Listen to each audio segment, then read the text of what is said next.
Assalamualaikum warahmatullahi wabarakatuh. Kami dari kelompok 2 akan mempresentasikan mengenai manajemen memori pada sistem operasi. Sebelumnya, perkenalkan, nama saya Faisal Arisandi dan rekan saya ada Ahmad Frank Richard, Ervan Sugara, Hamam Arizal, Najwa Aulia Bilkis, dan Rifki Alfansyah Zebua.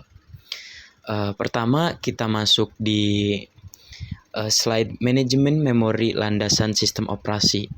Memori merupakan elemen vital dalam sistem komputer, dan pemahaman yang mendalam tentang manajemen memori adalah kunci untuk membangun sistem operasi yang efisien dan tangguh.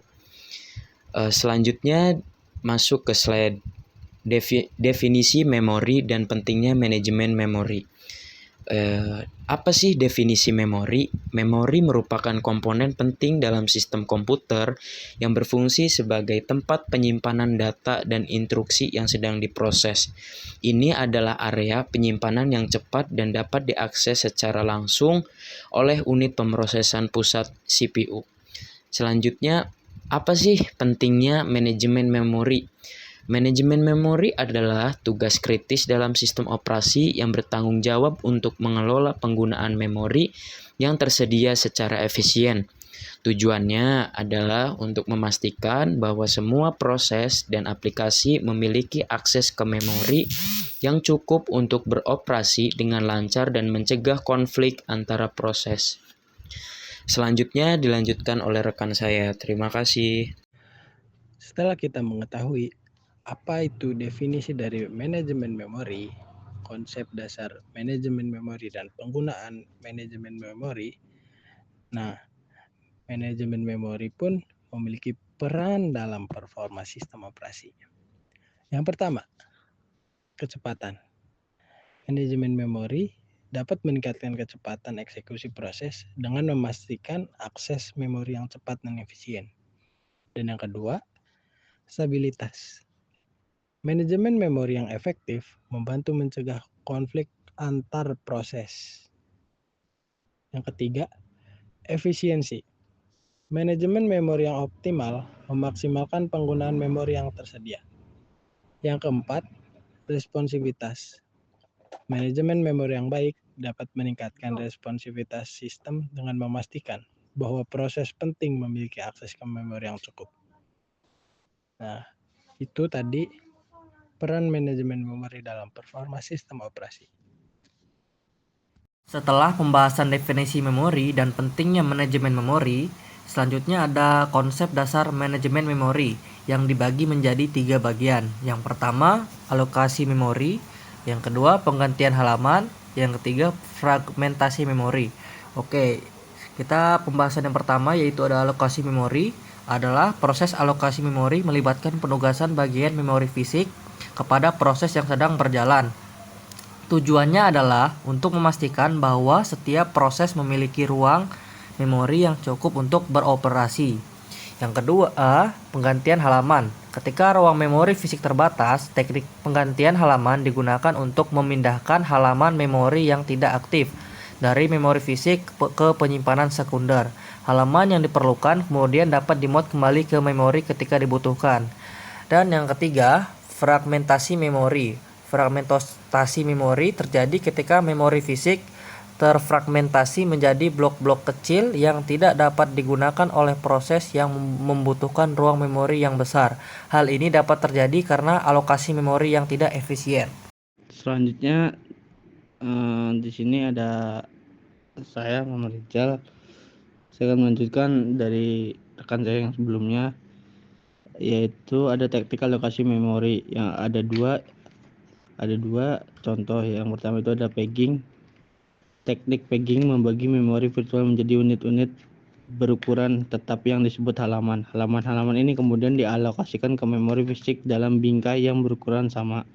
Proses ini memungkinkan alokasi memori yang lebih fleksibel dan efisien. Terus yang kedua itu ada segmentasi. Teknik segmentasi ini membagi memori virtual menjadi unit-unit berukuran variabel yang disebut segmen. Segmen-segmen ini dapat dialokasikan ke memori fisik secara tidak berurutan. memungkinkan fleksibilitas dalam alokasi memori. Segmentasi umumnya digunakan untuk mengelola ruang alamat program. Terus itu ada algoritma penggantian halaman. Di sini ada 3. Yang pertama ada FIFO atau first in first out. Algoritma ini mengganti halaman yang pertama kali dimuat ke memori. Meskipun sederhana, FIFO dapat mengalami kinerja yang tidak optimal, terutama jika halaman yang paling sering diakses dimuat lebih awal. Yang kedua ada LRU, less recently used. Algoritma ini mengganti halaman yang paling lama tidak digunakan. LRU umumnya dianggap lebih efisien daripada FIFO karena mengganti halaman yang paling tidak mungkin digunakan. Terus yang ketiga itu ada LFU atau less frequently used. Algoritma ini mengganti halaman yang paling jarang digunakan. LFU berfokus pada frekuensi akses dan mengganti halaman yang jarang diakses meskipun mungkin telah digunakan baru-baru ini. Terus ada fragmentasi memori dan teknik penanganannya. Yang pertama itu adalah internal fragmentasi. Terjadi ketika sebuah proses dialokasikan lebih banyak memori daripada yang dibutuhkan. Yang kedua itu ada eksternal fragmentasi. Terjadi ketika memori fisik terfragmentasi menjadi blok-blok kecil yang tidak dapat digunakan oleh proses besar. Yang ketiga ada kompaksi memori. Proses penggabungan blok-blok memori tidak terpakai untuk menciptakan ruang yang lebih besar. Sekian dari saya, dilanjutkan ke rekan yang berikutnya. Terima kasih. Nama saya Nazila Bilkis dari kelompok 2 akan menjelaskan tentang penggunaan memori secara efisien. Yang pertama adalah kompaksi, yaitu mengatur ulang blok-blok memori untuk meminimalkan fragmentasi dan menyediakan ruang kontinu untuk proses baru. Dan yang kedua adalah penggunaan virtualisasi, yaitu membuat ilusi memori fisik lebih besar dengan menggunakan memori virtual, memungkinkan lebih banyak proses berbagi sumber daya. Dan yang ketiga adalah optimasi algoritma, yaitu memilih algoritma pengganti halaman dan manajemen memori yang tepat untuk memaksimalkan kinerja dan meminimalkan overhead. Yang terakhir adalah pemrograman efisien, yaitu menggunakan teknik pemrograman yang optimal untuk meminimalkan alokasi memori yang tidak perlu dan meningkatkan penggunaan sumber daya. Dan yang selanjutnya adalah peran manajemen memori dalam performa sistem operasi. Yang pertama adalah kecepatan, yaitu manajemen memori yang baik dapat meningkatkan kecepatan eksekusi proses dengan memastikan akses memori yang cepat dan efisien. Yang kedua adalah stabilitas, yaitu manajemen memori yang efektif membantu mencegah konflik antar proses, memastikan stabilitas dan keandalan sistem operasi. Dan yang ketiga adalah efisiensi, yaitu manajemen memori yang optimal memaksimalkan penggunaan memori yang tersedia, meminimalkan pemborosan dan meningkatkan efisiensi sistem. Dan yang terakhir adalah responsivitas, yaitu manajemen memori yang baik dapat meningkatkan responsivitas sistem dengan memastikan bahwa proses penting memiliki akses ke memori yang cukup.